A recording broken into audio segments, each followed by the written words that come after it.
912 quick impact projects Balochistan کے اندر لگائے گئے جن کی کاسٹ 1.6 بلین روپیز بنتی ہے. اور یہ جو منصوبے لگائے گئے ان کے اندر کیا تھا؟ ان کے اندر پانی کے منصوبہ جات تھے، اس کے اندر صحت کے منصوبہ جات ہیں، اس میں ایجوکیشن ہے، اور پھر اس میں بلوچستان کے نوجوانوں کو روزگار کی فراہمی. یہ آرمی کی طرف سے جو میں نے آپ کو بتایا کہ ان کی طرف سے منصوبہ جات ہیں. اب چند اس کے ان پروجیکٹ کا جو اسپیکٹس ہے اس کے اوپر میں آتا ہوں کہ کیا کیا ان کے اندر ہے. جو میں نے آپ سے بات کی کہ 912 کوئک امپیکٹ پروجیکٹ جو ہیں ان کے اندر 510 جو ہیں clean drinking water supply schemes ہیں. 510 تھرو آؤٹ دی بلوچستان. یہ وہ نہیں ہے جو گورنمنٹ دے رہی ہے، سول گورنمنٹ، میں اس کی بات نہیں کر رہا. یہ صرف وہ ہے جو پاکستان آرمی کنٹریبیوٹ کر رہی ہے. تو کتنی 510 کلین ڈرنکنگ واٹر کی جو سپلائی سکیمیں ہیں وہ ہو رہی ہیں. اس کے بعد ایجوکیشن فیسلٹیز بنائی گئی ہیں تقریباً 60,000 اسٹوڈنٹس کی. بلوچستان کے 157 سکولز کو اس کے اندر بنایا گیا جس میں لگ بھگ 60,000 بچے تعلیم حاصل کر رہے ہیں. اچھا، جو بہت ہی امپورٹنٹ چیز جو آپ کے لیے، میرے لیے، پورے پاکستان کے لیے خوشی کی بات ہے، 9 کیڈٹ کالج بلوچستان کے اندر بنائے گئے. 9 کیڈٹ کالج، 2 یونیورسٹیز بلوچستان کے اندر بنائی گئی، 3 ٹیکنیکل ٹریننگ انسٹیٹیوٹ. یہ وہ کام ہے جو صرف فوج کر رہی ہے. جو پولیٹیکل گورنمنٹ کا یا یہ جو پر کیپیٹا میں نے آپ کو بتایا 59,000، یہ اس کا کوئی لینا دینا نہیں ہے. وہ ڈیفرنٹ چیز ہے.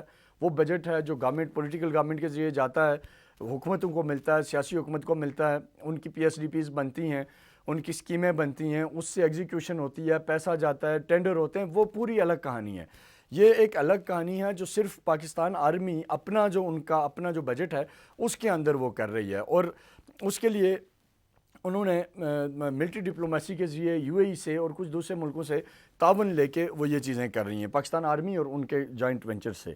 تو اچھا، اس طرح جو 5 CMH اس وقت بلوچستان کے اندر ہیں، جو بہت بڑی خبر ہے. یہ کوئٹہ میں، لورولائی میں، خوزدار میں، سبی میں، اور ان کا جو منتھلی لگ بھگ کوئی 10,000 کے قریب مریضوں کی وہاں ٹریٹمنٹ ہوتی ہے. اچھا، اس کے ساتھ ساتھ ایک اور بہت امپورٹنٹ فیکٹر جو ہے کہ جو آرمی مختلف علاقوں کے اندر جا کے کیمپس لگاتی ہے، میڈیکل کیمپ لگاتی ہے، جن سے تقریباً 60,000 مریض جو ہیں وہ فار فلنگ ایریاز میں جا کے آرمی نے اس کو لوگوں کو ٹریٹمنٹ دیا. 650 ڈفرینٹ فری میڈیکل کیمپس لگائے گئے ہیں سو فار، جو میں آپ کو بتا رہا ہوں. اور بھی کچھ چیزیں ہوں گی. اچھا، پھر میں نے آج جیسے آپ کو بات کی کہ ملٹری ڈپلومیسی جو ہے پاکستان اور UAE کی، اس کے اسسٹنس پروگرام فنڈ کے تحت 14 بلین روپے کے منصوبوں سے چند اور 14 بلین روپے کی خطیر رقم سے کچھ اور منصوبے ہیں جو بنائے گئے ہیں. اب ان کا آپ کو بتاتا ہوں. اس میں شیخ محمد بن زاید ال نہیان انسٹیٹیوٹ آف کارڈیولوجی، یہ ایک top of the art hospital ہے کوئٹہ میں، اس کو آپریشنل کیا گیا. اور میں نے اس کا بجٹ آپ کو بتایا کہ 14 بلین روپیز جو ہیں وہ اس کی کاسٹ لگائی گئی.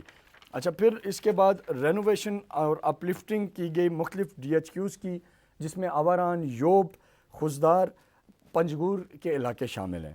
اچھا، اسی طرح پنجگور میں، کیونکہ کھجور وہاں کی بڑی خوبصورت کھجور ہے، بڑی اچھی کھجور ہے، کوالٹی ہے اس کی، تو ڈیٹ پروسیسنگ پلانٹ پنجگور میں لگایا گیا جو کہ 1500 ٹن پریمیم کوالٹی کی جو کھجور ہے وہ پیدا کر رہا ہے. یہ ایک بہت مطلب بڑی ڈیولپمنٹ ہے بلوچستان جیسی جگہ میں. اس سے امپلائمنٹ بھی ہے، اس کے اندر لوکل امپاورمنٹ بھی ہے، یہ جو پروجیکٹ ہے.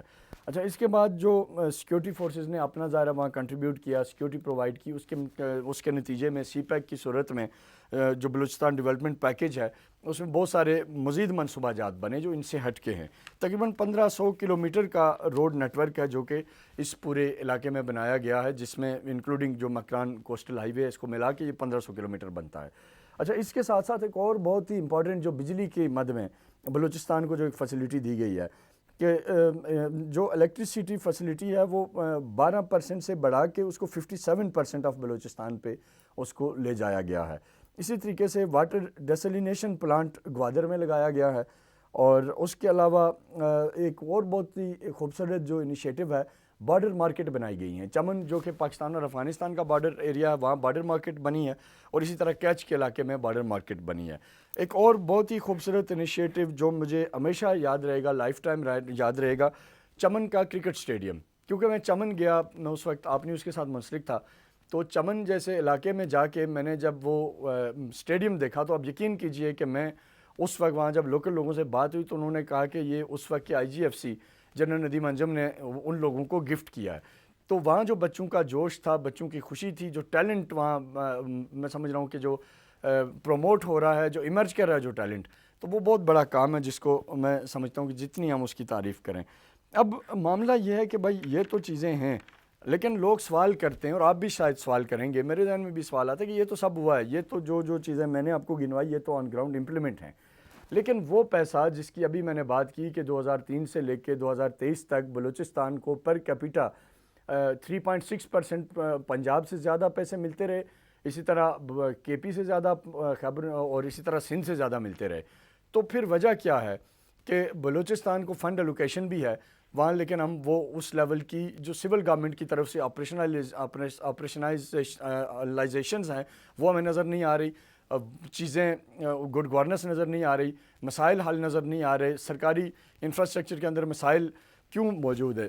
یہ ایک سوال ہے جو میں آپ تمام دیکھنے والوں پہ چھوڑے جا رہا ہوں, جس کا تعین ہم نے خود کرنا ہے.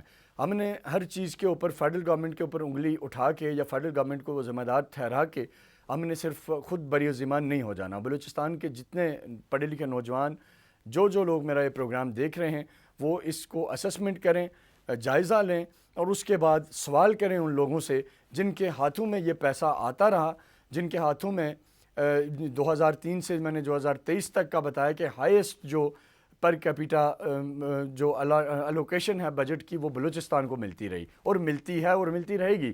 لیکن اس کا ایک عام آدمی کی زندگی کے اوپر ہماری وہاں کی پولیٹیکل گورنمنٹس کیوں اس طرح رول نہیں پلے کر پائیں گے. جو جتنے سارے کام جو ہم نے ابھی گنوائے کہ جو پاک فوج نے کیے ہیں, دراصل یہ کام پولیٹیکل گورنمنٹس کے کرنے کے تھے, لیکن شاید اس وقت کی جو فوجی قیادت تھی یا جو اب کی فوجی قیادت ہے انہیں یہ لگا ہو کہ کچھ چیزیں مس مینیجڈ ہیں, تو انہوں نے اپنے طور پہ لوگوں کے ریلیف کے لیے, لوگوں کو فائدہ دینے کے لیے, لوگوں کے بھلے کے لیے یہ کام کیے.